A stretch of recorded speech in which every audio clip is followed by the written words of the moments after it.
guys, this is Jay with Master BJJ Breakdown. Today we're going to talk about Michal Vebr, Vebr, not really sure how you pronounce his last name.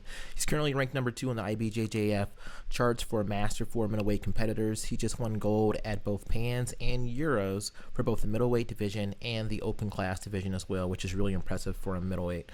So Michal is a guard passer with a really interesting game. He really only has 2 primary takedowns. One is his seoi-nage and the other is his kosoto-gari. One of the things that's really interesting about Michal is the way that he grips, which is really reminiscent of Takanori Nagase, in that he grips with his right hand first, even though he is a right-hander. So what you'll see is you'll see him circle, and then he will establish a right hand first grip, which is usually a no-no, because what happens in Judo is that the person, your opponent, will actually counter with an overhand grip. So you'll see he gets his right hand first, and then what he'll do is that he'll be really great about establishing that sleeve grip after. So Michal doesn't really care. Once he gets that 2-on-1 and he gets dominant grips, he doesn't care whether his opponent has inferior grips, because they're going to go down anyway, as we saw in this case, right? We have, I think, an ultra heavy in Bertrand Edding, who is no slouch and won a number of competitions, but his grips were just really poor. He didn't have the grips that Vebr had, and it ends in an armbar. So great job from Michal. He beat Edding, I think, open semifinals. This was Pans right here, and he also beat him at Euros. Here we see the same thing. He's going up against Stephen Robert Hahn, who is ranked number 1 in points, right, at middleweight. Michal's actually number 2. But the same scenario here, in that he has dominant grips, and then he utilizes those dominant grips to get his opponent to step forward, and then very quickly goes to a kosoto-gari and gets on top. This is important because Masters matches are shorter, right? And usually if guys go down, they're not spring chickens, they're not hopping back up. So we can see here we have I believe a ultra heavy or super heavy match, black belt Masters. We have Bruno Bastos, is really well known. We have a situation where guys are just kind of locking up and pushing each other around, and we don't see the same scenario with Michal, who is actively breaking grips, grip fighting in the way that you would see a Judoka do so, which is really not that common in BJJ. I think this is one of the big subtle differences a lot of people miss in jiu-jitsu.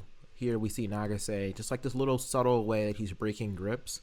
The other thing about Judo is also the rate of attack is different. Really great video from Judo highlights. We see him go immediately to a kosoto-gari. It's a little bit different than what we're seeing Michal do, but it's really the same scenario. All right, now let's talk about Michal's seoi-nage, which is pretty similar in the way he sets this up. Same way he sets up his kosoto-gari. He circles to the left, gets dominant grips, but he will fake Kauchi, get the person to step back, and then immediately launch into seoi-nage. And there are, if you have a Flow Grappling account, I highly recommend watching some of the matches. There are just so many matches of him just throwing the same people multiple times. Here's his Pans 2024 match, which is really cool. He came up against, I believe this is a heavyweight, who's super nimble for a heavyweight, super athletic guy, who recognizes that Michal has some good judo. And what he will attempt to do, because he's like, I can't get through these grips, he's going to attempt to shoot from distance, which on occasion works. Like here we have Michal, who defends, attempts to push the head away, then goes over the top for the sacrifice throw, which he's able to hit, and then they lose it in a scramble. So he's really good about that. He'll go for a sacrifice throw if he can, or he will just attempt to sprawl. For wrestlers, he gets low. If you see, like, he matches the stance of the wrestler just so that he can keep him off his legs. Wasn't so lucky that time, but turns into a scramble. He avoids the leg trip, and then from here he will stand the guy back up with an underhook, and then it's back to the same game plan. Circle to your left, right hand grip on the sleeve, seoi-nage, and there you go. So he won this on an advantage, and he won Pans 2024 Open Division for Masters for purple belt. So that's it. That's a breakdown. Hope you enjoyed it. I have no idea whether I'll do another one of these. These videos take forever to edit, but hopefully you enjoyed it.